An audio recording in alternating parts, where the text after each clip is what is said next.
وہ رب جس کے خزانے کبھی ختم نہیں ہوتے، جس کے دینے سے کوئی کمی نہیں آتی۔ آج کی رات بس چند لمحے اپنے رب کے ساتھ گزار لو، ایک تسبیح پڑھو، پھر ہاتھ اٹھا کر وہ سب مانگو جو ساری زندگی نہیں ملا۔ عزت، رزق، صحت، اولاد، سکون، کامیابی، محبت، ہدایت، جو دل چاہے مانگو۔ شب بارات کی رات خالی ہاتھ لوٹنے کی نہیں ہوتی، یہ وہ رات ہے جس میں اللہ تعالیٰ خود فرماتا ہے مانگو میں دوں گا۔ یاد رکھو، شاید تمہاری زندگی کی سب سے بڑی تبدیلی اسی ایک رات میں لکھی جا رہی ہو۔ شاید وہ دعا جو برسوں سے رکی ہوئی تھی آج قبول ہو جائے۔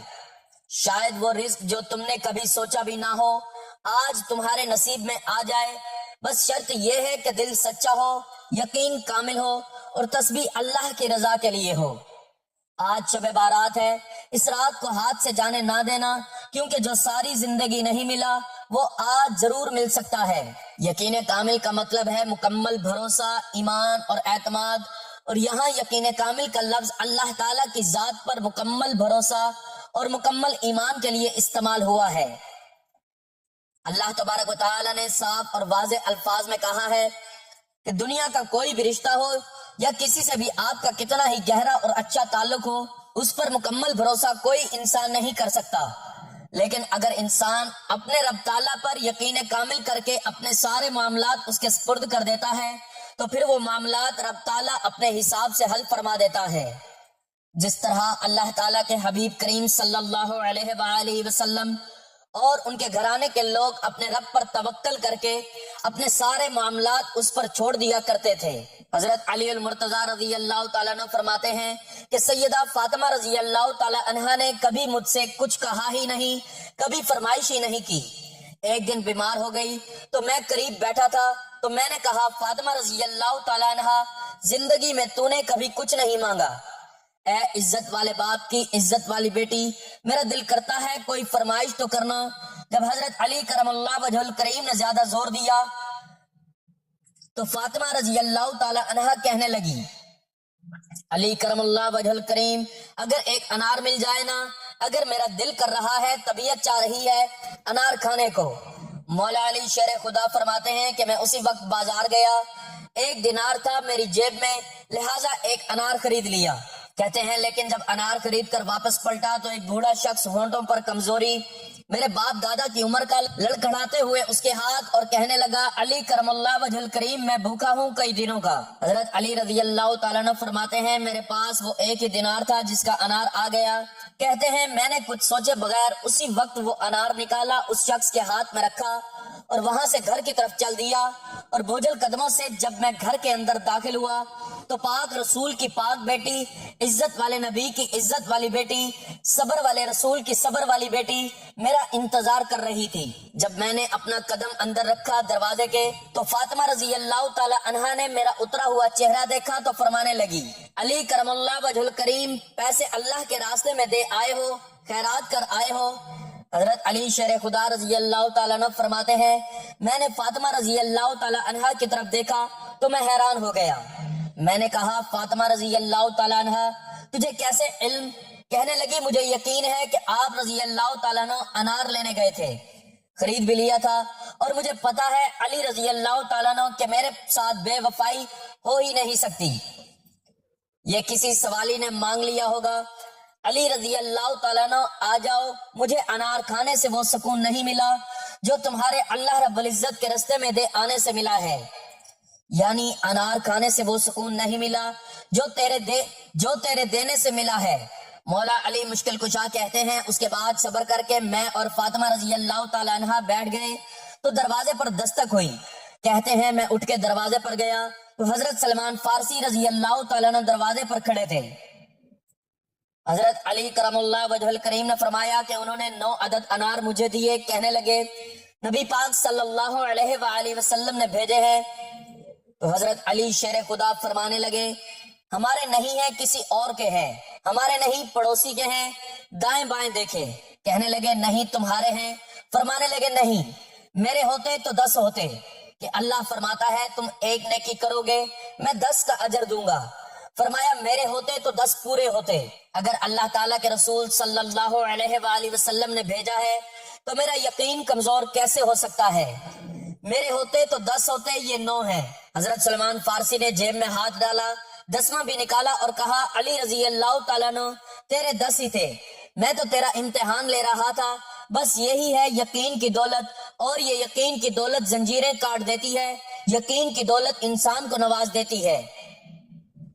سرکار صلی اللہ علیہ وآلہ وسلم فرماتے ہیں کہ جب تم اللہ تعالیٰ کے دربار میں لڑکھڑاتے ہوئے آتے ہو تو یوں نہ کہا کرو کہ یا اللہ چاہے تو دے چاہے تو نہ دے۔ جب مالک سے مانگو تو کہا کرو یا اللہ تجھ ہی سے مانگوں گا اور تجھ ہی سے مانگنا ہے، اور میں لے کر اٹھوں گا، تو مجھے دے گا۔ فرمایا جتنا تمہارا یقین کامل ہوگا اتنا ہی اللہ تعالیٰ تمہیں جھولی بھر کے عطا فرمائے گا۔ رب العالمین پر جو شخص مکمل بھروسہ اور کامل یقین کے ساتھ جو کچھ مانگتا ہے تو رب تعالیٰ بہت خوش ہوتا ہے، اور وہ اپنے بندے کو صرف وہی عطا نہیں کرتا جو وہ مانگ رہا ہوتا ہے، بلکہ وہ بھی عطا کرتا ہے جو وہ نہیں مانگ رہا ہوتا۔ اس لیے اپنے سارے مسئلے، اپنی ساری حاجتیں اس کے سپرد کر دینی چاہیے، پھر وہ وہاں سے عطا کرے گا جہاں سے ہمارا گمان بھی نہیں ہوگا انشاءاللہ۔ جب میرے آقا نامدار تاجدار مدینہ صلی اللہ علیہ وآلہ وسلم کی ذات کا اپنے رب تعالیٰ پر اتنا مضبوط اور کامل بھروسہ تھا تو ان کے گھرانے کی کیا بات، ان کے صحابہ کی کیا بات، اور یہی حال اولیاء کرام کا بھی تھا۔ اب توکل اللہ دیکھیں کہ امام اہل سنت حضرت امام احمد رضا خان فاضل بریلوی رحمۃ اللہ علیہ جب پہلی بار حج کی سعادت حاصل کرنے کے لیے تشریف لے گئے تو آپ علیہ رحمت کی والدہ بھی ساتھ تھی۔ جب حج کے سفر پر پانی کے جہاز سے جایا جاتا تھا، جب حج کی سعادت حاصل کر کے واپس آ رہے تھے تو راستے میں طوفان آ گیا، اور طوفان کی شدت اتنی تھی کہ جہاز ہچکولے کھانے لگا۔ لوگوں نے کلمہ طیبہ کا ورد شروع کر دیا۔ آپ علیہ رحمہ کی والدہ بھی گھبرائیں اور کہنے لگی احمد رضا لگتا ہے زندگی کا آخری وقت آ گیا ہے، اب ہم واپس زندہ سلامت نہیں پہنچ سکتے۔ جہاز میں موجود اتنے لوگوں میں صرف اور صرف ایک شخص مطمئن اور آرام سے سفر میں مصروف تھے، اور وہ امام احمد رضا علیہ رحمہ تھے۔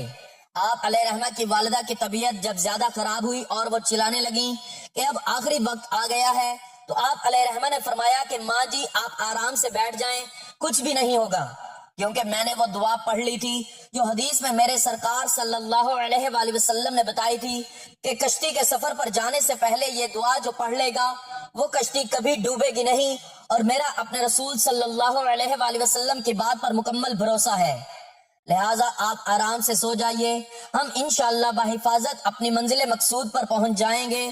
اور اسی لیے یقین جیت گیا اور لوگوں کا شک ہار گیا، طوفان تھم گیا اور جہاز کنارے لگ گیا، لوگ اپنے اپنے گھروں کی طرف خوشی خوشی چل دیے۔ ناظرین اپنے ہر کام میں اپنے رب تعالیٰ پر مکمل یقین اور بھروسہ رکھیے، اور اپنے سارے مسائل، ساری پریشانیاں، ساری مشکلیں اس کے سپرد کر دیں، پھر دیکھیں وہ کیسے بگڑی بناتا ہے اور کس طرح دنیا کی زندگی اور آخرت کی زندگی کو سنوار دیتا ہے۔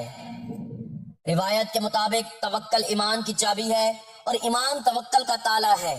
تالا اسی وقت مفید ہوتا ہے جب چابی موجود ہو، ایمان بھی اسی وقت کارگر ثابت ہوگا جب انسان کے پاس توکل بھی ہو، جیسا کہ قرآن کریم میں ارشاد ہو رہا ہے وَعَلَى اللَّهِ فَتَوَكَّلُوا إِن كُنتُم مُؤْمِنِينَ۔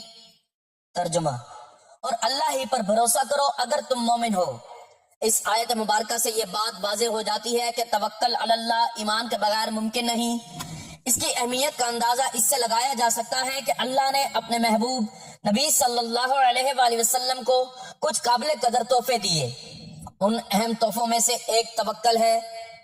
روایت میں ہے کہ ایک دن جناب جبرائیل علیہ السلام رسول اللہ صلی اللہ علیہ وآلہ وسلم کی خدمت میں حاضر ہوئے اور بعد درود و سلام عرض کیا کہ اللہ تعالیٰ نے آپ کو ایسا تحفہ بھیجا ہے جو آپ سے پہلے کسی کو نہیں بھیجا۔ حضور صلی اللہ علیہ وآلہ وسلم نے پوچھا وہ تحفہ کیا ہے؟ تو جناب جبرائیل نے بتایا وہ صبر، رضا، زہد، اخلاص اور یقین ہے۔ ایک چیز ابھی باقی ہے جو ان سب سے بہتر ہے بلکہ ان کی بنیاد ہے، اور وہ توکل ہے۔ اس روایت سے واضح ہو گیا کہ ہر پسندیدہ صفت کی بنیاد توکل ہے۔ اس روایت میں آگے بیان ہوا ہے کہ رسول اللہ صلی اللہ علیہ وآلہ وسلم نے جناب جبرائیل سے پوچھا اللہ پر توکل کا کیا مطلب ہے؟ تو انہوں نے کہا حقیقی توکل یہ ہے کہ انسان جان لے کہ نہ بندہ اسے فائدہ پہنچا سکتا ہے اور نہ ہی نقصان، نہ کوئی چیز دے سکتا ہے اور نہ ہی کسی چیز سے روک سکتا ہے، اور انسان کا دوسرے انسانوں سے مایوسی یعنی امید صرف پروردگار سے ہو توکل ہے۔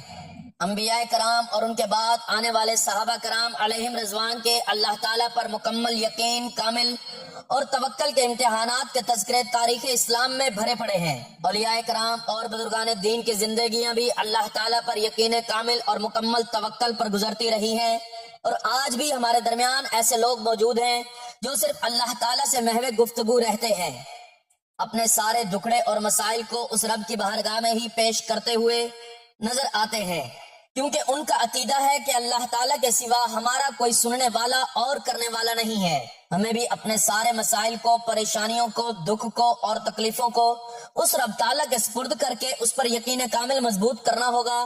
اگر ہم اپنے توکل اللہ پر مضبوط رہے اپنے سچے ایمان کے ساتھ، تو ہمارے سارے مسائل وہ رب ایسے حل کرے گا جس کا ہمیں گمان بھی نہیں ہوگا۔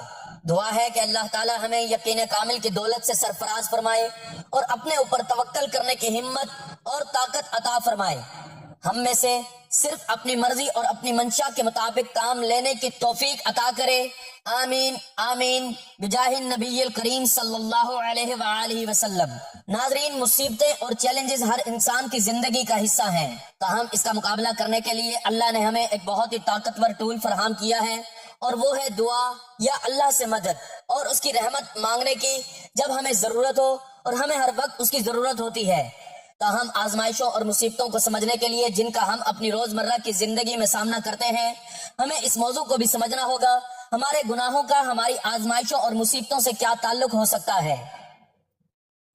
ہم اپنی خوفناک فطرت کو جتنا بہتر سمجھیں گے، گناہوں کو جس شرح سے ہم ان کو جمع کرتے ہیں، اس کے ساتھ ہماری روزمرہ کی زندگی اور آخرت پر ان کے ناپسندیدہ اثرات اتنا ہی زیادہ، یہ ہمیں عام طور پر گناہوں کے ارتکاب سے دور کر سکتا ہے، اور اتنا ہی زیادہ یہ ہمیں اپنے گناہوں کی معافی مانگنے پر مجبور کرے گا۔ ہمارے لیے اور دوسروں کے لیے صحیح دعا کرنا۔ ابن قیم نے گناہوں اور گناہوں کے اثرات کی ایک بڑی تفصیل فراہم کی ہے۔ اس زندگی میں اور اس کے بعد ہمارے گناہوں کا ہماری زندگیوں پر کیا اثر پڑتا ہے، اس کے بارے میں اس نے جو کچھ مرتب کیا اس کا ایک مختصر خلاصہ یہ ہے: گناہ انسان کو رزق سے محروم کر دیتے ہیں اس زندگی میں۔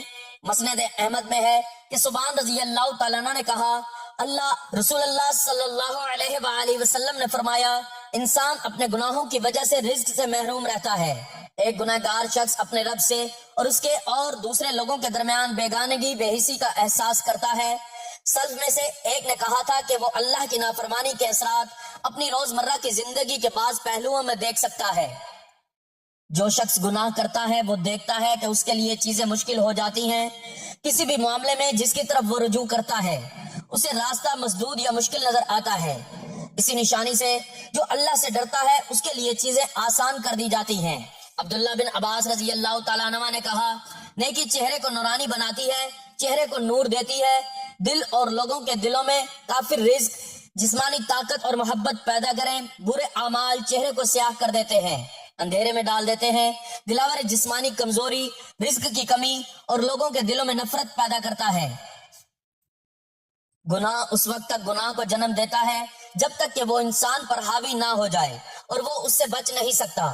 گناہ انسان کی قوت ارادی کو کمزور کر دیتا ہے، یہ دھیرے دھیرے اس کے عزم کو مضبوط کرتا ہے، گناہ کرتا ہے اور اس کی توبہ کی خواہش کو کمزور کر دیتا ہے، یہاں تک کہ اس کے دل میں توبہ کی خواہش ہی پیدا نہیں ہوتی۔ اس لیے وہ معافی مانگتا ہے اور توبہ کا اظہار کرتا ہے، لیکن یہ محض لبوں پر الفاظ ہیں، جیسے جھوٹوں کی توبہ، جن کے دل پر بھی گناہ کرنے کا عزم رکھتے ہیں اور اس پر قائم رہتے ہیں۔ یہ سب سے زیادہ سنگین بیماریوں میں سے ایک ہے جو ممکنہ طور پر عذاب کا باعث بنتی ہے۔ وہ بے حس ہو جاتا ہے اور اسے گناہوں کو مزید گناؤنا نہیں لگتا، اس لیے اس کی عادت بن جاتی ہے، اور اگر لوگ اسے گناہ کرتے ہوئے دیکھتے ہیں یا اس کے بارے میں بات کرتے ہیں تو اسے کوئی پرواہ نہیں ہوتی۔ لہٰذا ہم آسانی سے دیکھ سکتے ہیں کہ گناہوں میں مشغول ہو کر ہم صرف اپنی بات کی زندگی کے امکانات بنا رہے ہیں، لیکن گناہ ہماری روزمرہ کی زندگی کی مشکلات میں بھی بہت زیادہ اور فعال طور پر حصہ ڈال سکتے ہیں۔ اللہ قرآن میں فرماتا ہے، تمہیں جو بھلائی پہنچتی ہے وہ اللہ کی طرف سے ہے، اور جو برائی پہنچتی ہے وہ تمہاری طرف سے ہے۔ چاہے ہمیں روزی کمانے میں مشکلات کا سامنا ہو، اپنے خاندان کے معاملات میں یا زندگی کے دیگر معاملات میں، گناہوں کا بوجھ ہمیں اس سے بہت زیادہ روکتا ہے۔ اللہ کی آخری نعمتوں کی تلاش میں اور دنیا اور آخرت میں اچھی زندگی گزارنے کی صلاحیت حاصل کریں۔ دعا اور اس میں ہماری مدد کرنے کی بے پناہ صلاحیت موجود ہے۔ معافی اور دیگر چیزوں کے لیے ذیل میں ایک مختصر تفصیل فراہم کی گئی ہے۔ بنانے کے بارے میں نبی کریم صلی اللہ علیہ وآلہ وسلم کے چند اقوال درج ذیل ہیں۔ اللہ سے دعا۔ رسول اللہ صلی اللہ علیہ وآلہ وسلم نے فرمایا، تم میں سے کسی کی دعا قبول کی جائے گی جب تک کہ وہ جلد بازی نہ کرے اور یہ نہ کہے کہ میں نے دعا کی لیکن میرے پاس نہیں تھی جواب۔ اس حدیث میں جسے ترمذی نے ابو ہریرہ رضی اللہ تعالیٰ عنہ سے روایت کیا ہے، انہوں نے کہا رسول اللہ صلی اللہ علیہ وآلہ وسلم نے فرمایا، کوئی آدمی ایسا نہیں جو اللہ سے دعا کرے اور اس سے دعا کرے اور اس کا جواب نہ ملے، یا تو اس کے لیے دنیا میں جلدی کر دی جائے گی یا آخرت میں اس کے لیے ذخیرہ کر دی جائے گی، جب تک کہ وہ کسی گناہ کی دعا نہ کرے یا رشتہ داریاں توڑنے کی یا جلد از جلد جواب طلب کرے۔ انہوں نے کہا، اے اللہ کے رسول، جلدی جواب مانگنے کا کیا مطلب ہے؟ اس نے کہا، میں نے اپنے رب سے دعا کی اور اس نے مجھے جواب نہیں دیا۔ حدیث میں ہے، جب تم میں سے کسی کو اس وقت تک جواب دیا جا سکتا ہے جب تک کہ وہ جلدی نہ کرے اور کہے کہ میں نے دعا کی لیکن مجھے کوئی جواب نہیں ملا۔ صحیح مسلم میں ہے کہ آدمی کی دعا اس وقت تک قبول کی جا سکتی ہے جب تک کہ اس میں گناہ یا رشتہ داری کو توڑنے یا جلدی کرنے کا تعلق نہ ہو۔ عرض کیا گیا، یا رسول اللہ، جلدی کرنے کا کیا مطلب ہے؟ اس نے کہا، جب وہ کہتا ہے کہ میں نے دعا کی اور میں نے دعا کی لیکن مجھے کوئی جواب نہیں ملا تو وہ حوصلہ شکنی کرتا ہے اور دعا کرنا چھوڑ دیتا ہے۔ دعا میں گناہ یا رشتہ توڑنے کا عمل شامل نہیں ہونا چاہیے، جیسا کہ مذکورہ بالا حدیث میں بیان کیا گیا ہے۔ آدمی کی دعا اس وقت تک قبول کی جا سکتی ہے جب تک کہ وہ گناہ میں شامل نہ ہو یا رشتہ داری کو توڑنے والا نہ ہو۔ حضرت ابو ہریرہ رضی اللہ تعالیٰ عنہ کی حدیث میں ہے، جب جواب کا یقین ہو تو اللہ سے دعا کرو۔ اسے ترمذی نے روایت کیا ہے، رسول اللہ صلی اللہ علیہ وآلہ وسلم نے فرمایا، جان لو کہ اللہ غافل دل کی دعا کا جواب نہیں دیتا۔ حدیث میں ہے، رسول اللہ صلی اللہ علیہ وآلہ وسلم نے اس شخص کا ذکر کیا جو لمبا سفر کرتا ہے اور پراگندہ اور غبار سے ڈھکا ہوتا ہے اور آسمان کی طرف ہاتھ پھیلاتا ہے اور کہتے ہیں، اے رب، جب اس کا کھانا حرام ہے، اس کا پینا حرام ہے، اس کا لباس حرام ہے، اس کی پرورش حرام سے ہوتی ہے، تو اس کو جواب کیسے دیا جائے؟ ناظرین، آج شب بارات کی رات آ چکی ہے۔ یہ وہ رات ہے جس کا پورا سال انتظار کیا جاتا ہے۔ بہت سے لوگ لاپرواہی میں موجود ہیں جنہوں نے شعبان کے مہینے کو لاپرواہی میں گزار دیا۔ ایسے بدنصیب لوگوں سے میری ہاتھ جوڑ کر گزارش ہے کہ ماہ شعبان کے مہینے کی ہر گھڑی قبولیت کی گھڑی ہے۔ ہر لمحے رحمتیں، برکتیں موسلا دھار بارش کی طرح برس رہی ہے۔ تو ان بابرکت لمحات میں آج کی اس عظیم رات کا یہ عمل کسی صورت مت چھوڑیے۔ رسول اللہ صلی اللہ علیہ وآلہ وسلم نے ارشاد فرمایا کہ اے عائشہ، تم جانتی ہو اس رات میں کیا ہوتا ہے؟ عرض کی، یا رسول اللہ صلی اللہ علیہ وآلہ وسلم، بتائیے اس میں کیا ہوتا ہے؟ رسول اللہ صلی اللہ علیہ وآلہ وسلم نے فرمایا کہ اس رات میں آدم علیہ السلام کی اولاد میں سے جو شخص اس سال پیدا ہوگا، جو اس سال میں مرے گا، اس کا مرنا اور اس کا پیدا ہونا لکھا جاتا ہے، اور جو فرشتے ان کاموں پر مقرر ہوتے ہیں ان کو اطلاع دی جاتی ہے، اور جتنا مخلوق کو اس رات ملے گا سب لکھ دیا جاتا ہے۔ بس بندوں کو چاہیے کہ اس رات میں خوب عبادت کریں اور اپنے گناہوں کی معافی مانگیں اور شعبان کی 15 تاریخ کو روزہ رکھیں اور اللہ تعالیٰ سے اس رات میں مغفرت مانگیں۔ اللہ تعالیٰ اس رات میں اپنی رحمت سے بے شمار بندوں کو بخشتا ہے، مگر کافر، مشرک، کینہ رکھنے والے، شراب نوشی کرنے والے اور قاتل کو نہیں بخشا جاتا۔ یہ وہ رات ہے جس میں مانگنے والے کو پورا سال کا رزق اور دولت مل جاتا ہے۔ اس رات کے لیے بڑے بڑے تڑپ رہے ہیں۔ آج یہ رات آ چکی ہے۔ جو بندہ رب کعبہ کو راضی کرنا چاہتا ہے، جو بندہ اپنے خوابوں کو پورا کرانا چاہتا ہے، جو بندہ چاہتا ہے کہ اس کے گھر سے تمام بیماریاں، پریشانیاں، رکاوٹیں، بندشیں ختم ہو جائیں، تو شب بارات کا یہ خاص وظیفہ لازمی کیجیے۔ اس رات میں جو بندہ نوافل ادا کرتا ہے، عبادت کرتا ہے، ذکر الہی کرتا ہے، میرا رب 70 گنا زیادہ ثواب عطا فرماتا ہے۔ اس رات میں ایسا عمل آپ کے حوالے کر رہا ہوں جسے ہاتھ کی انگلیوں پر صرف 21 بار پڑھنا ہے، جس کے پڑھتے دوران جو بندہ جس مقصد کو ذہن میں لاتا ہے وہ مقصد اللہ کے فضل و کرم سے پورا ہو جاتا ہے۔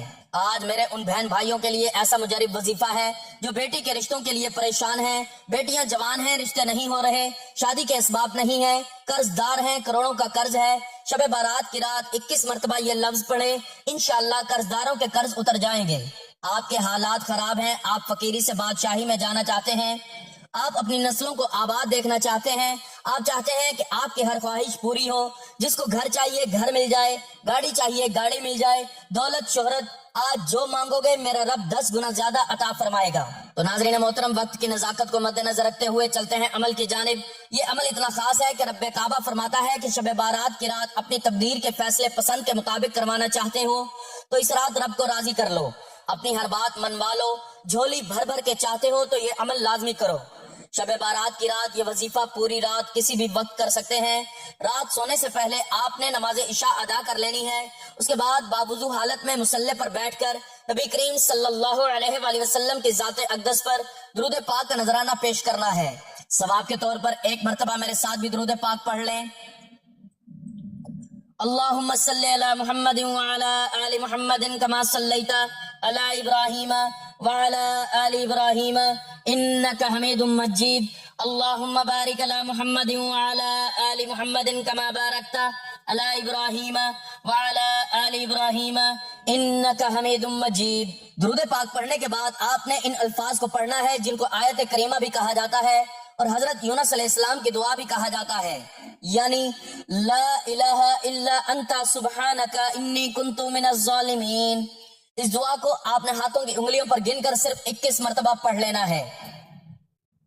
یہ حضرت یونس علیہ السلام کی دعا ہے۔ جب حضرت یونس علیہ السلام کو اللہ تعالیٰ نے مچھلی کے پیٹ میں رکھا تو حضرت یونس علیہ السلام نے اس دعا کا ورد کیا تو اللہ سبحانہ وتعالیٰ نے ان کو مچھلی کے پیٹ سے آزادی فرما دی۔ اور جب ان الفاظ کو شب بارات کی رات ہاتھ کی انگلیوں پر 21 مرتبہ پڑھا جاتا ہے، پھر غربت، تنگ دستی، قرض سے نجات مل جاتی ہے، انسان کی حاجات غیبی خزانوں سے پوری ہو جاتی ہیں۔ آپ جس چیز میں ہاتھ ڈالیں گے وہ سونا ہو جائے گی۔ آپ کا جو بھی مقصد ہے، جو بھی حاجت ہے، جو آپ کو ناممکن لگتی ہے، وہ بھی ممکن ہو جائے گی۔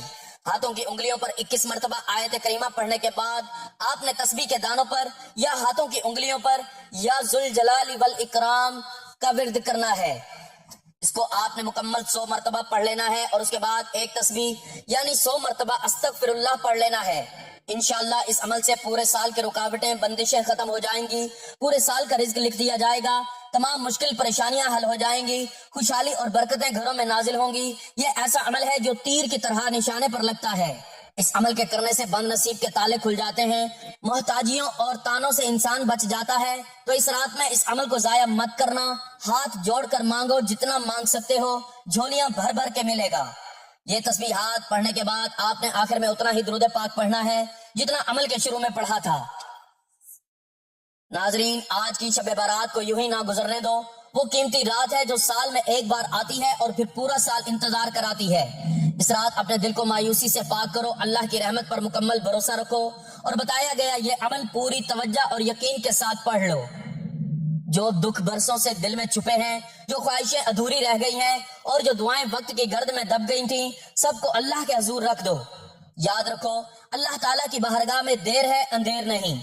وہ بہتر وقت، بہتر صورت اور بہتر انجام کے ساتھ عطا فرماتا ہے۔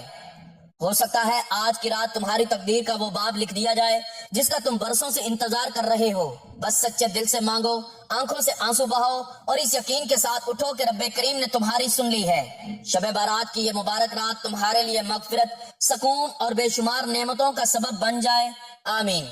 آخر میں میری اللہ تعالیٰ سے دعا ہے کہ اللہ تعالیٰ ہم سب کو اس نیک رات میں زیادہ سے زیادہ نیک عمل اور عبادت کرنے کی توفیق عطا فرمائے۔ اللہ تعالیٰ نیکی کی بات کو سننے، سمجھنے اور اس پر عمل کرنے کی طاقت اور توفیق مرحمت فرمائے۔ میرا سنانا اور آپ کا سننا اپنی پاک بارگاہ الہی میں قبول و منظور فرمائے۔ جو مانگا مقدر فرمائے، جو نہیں مانگ سکے بن مانگے عطا فرمائے، آمین ثم آمین۔ ناظرین، آپ سے گزارش ہے کہ اپنے رزق میں برکت، وسعت اور کشادگی کے لیے اللہ تعالیٰ کے 99 ناموں میں سے کوئی ایک نام لکھ کر کمنٹ سیکشن میں ضرور شیئر کریں۔ اللہ تعالیٰ ہم سب کا حامی و ناصر ہو، آمین۔ جزاک اللہ۔